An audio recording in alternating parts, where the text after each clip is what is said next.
Hey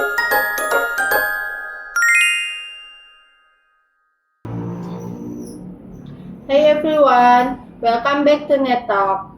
I'm your host Rina. Today we are diving deep into something we use every single second but rarely think about: computer networks. Joining me today to make sense all of the tech jargon is our favorite network expert, Pina. Welcome, Pina. Hey Rina, thanks for having me. I'm super excited to talk about this.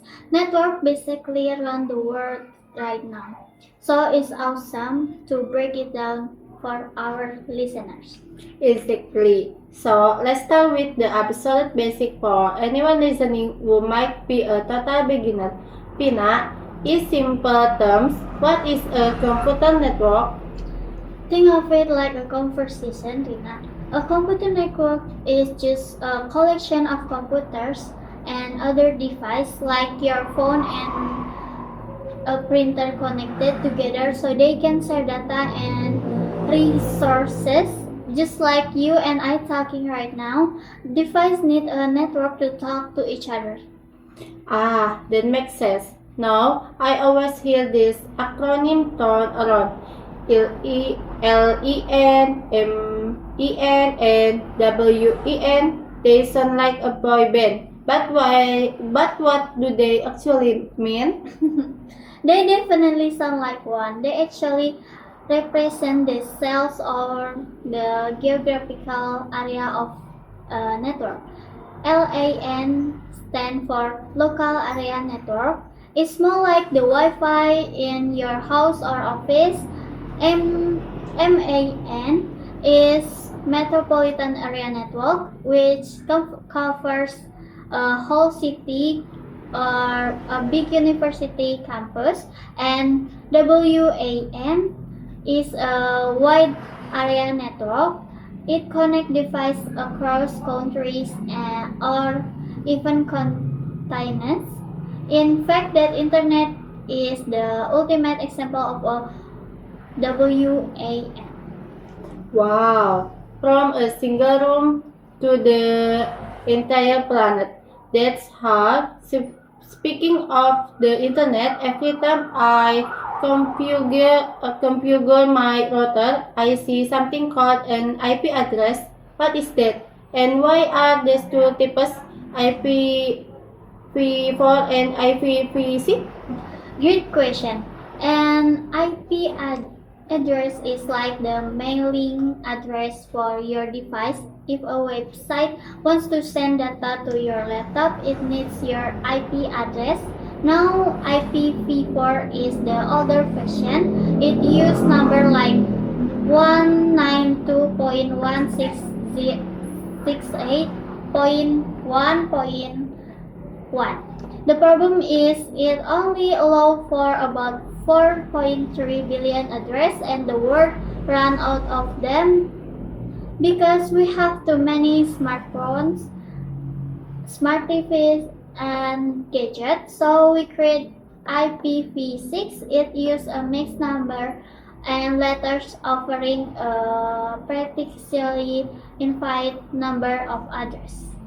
Millions of gadgets definitely explain it.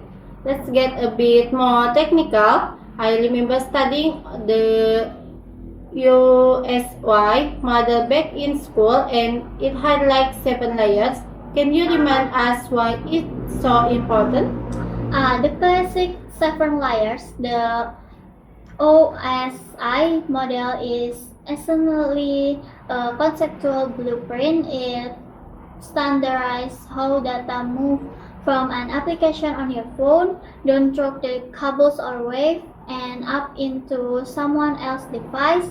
It helps engineers troubleshoot if your web browser works but your internet cable is cut, and engineers know the problem is at layer 1 basically and not layer 7 application.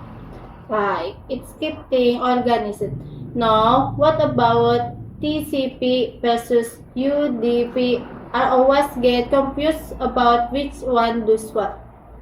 It's all about speed versus accuracy. accuracy, TCP is like a registered mail service. It guarantees that your data arrive safely and in the perfect order. If a piece goes missing, it sends it again. We use it for things that must be accurate, like emails or online banking. UDP, on the other hand, is like throwing flyers out of a moving car. It's incredible fast, but it doesn't care if some get lost. We use UDP for live video streaming, online gaming, and voice calls, where speed matters more than a few drop frames. That flyer analogy is perfect. I will never forget that now. Let's do one last quick one for this topic. Hardware. People often confuse a switch and a router. What's the real difference? It's common mix-up. A switch is used to connect devices inside the same network. It helps your laptop talk to your local printer. A router, however, is the gateway that connects different networks together. It routes the data from your local home network out into the giant world of the internet. Amazing. You made the sound so easy, Pina. Thank you so much for clearing up the confusion on computer network today. Anytime, Rina, is all about understanding how the devices around us talk to each other. Well, since you have mastered answering all my questions, I think it's only fair if we switch things up for the second half of our show. What do you say? Oh, an interview flip. I love it. Let's do it. I'm talking the housemate now. Oh yes, put me to the test. Alright, listeners. For the second half of today's episode, we are moving from local networks to the biggest network of them all, the one you are using to listen to us right now, the internet. And now Rina is the host. Bring it on, Pina. Let's start with a classic point of confusion. People often use the word internet and World Wide Web as if they are the exact same thing, are they? That is probably the most common misconception out there.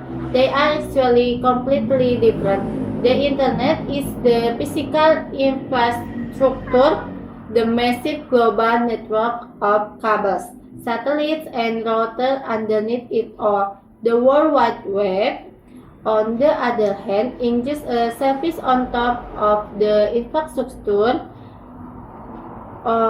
It's the collection of pages and websites you access using a browser. Think of the internet as the train track and the World Wide Web as the train running on them. Wow, what a perfect analogy. The track and the train got it now. When we want to visit a website on the web, we type a domain name like google.com. But as you mentioned earlier, computer work with numbers. How does it find the right page? That's where the DNS or domain name system comes in.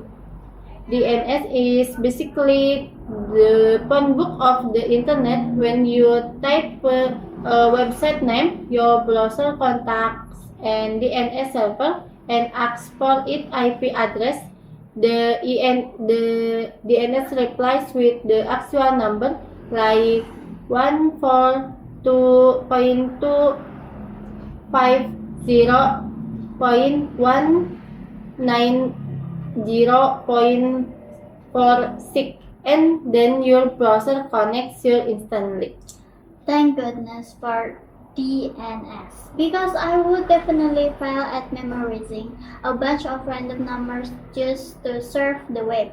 Let's talk about safety for a second. When looking a website name, some start with HTTP and others have HTTPS with a little padlock icon. What that extra S all about? That extra S stands for secure, and it is incredibly important. Standard HTTP send data between your browser and the website in plain text. If you're using public Wi-Fi, a hacker could easily read your password. HTTPS use encryption. It scrambles your data into unreadable gibberish before it leaves your device. You should never type sensitive info on a website without that padlock. That's a crucial tip. Always look for the padlock. Now, for my last question, how does a massive file like a movie get sent across the internet to my phone? Does it travel in one big pass? No, because if even a tiny bit of a huge file got corrupted, you have to restart the whole download. Instead, the internet use packet switching. Your movie is chopped up into millions of tiny pieces called packets. They travel independently across the fastest available routers on the internet. And once they all arrive at your phone, your device pieces them back together like a jigsaw puzzle. That is absolutely mind-blowing. Millions of pieces traveling separately and resembling perfectly in a second. Modern technology is wild. It really is. It's happening billion of times every single second. Well, Rina, you absolutely crushed it in the hot seat.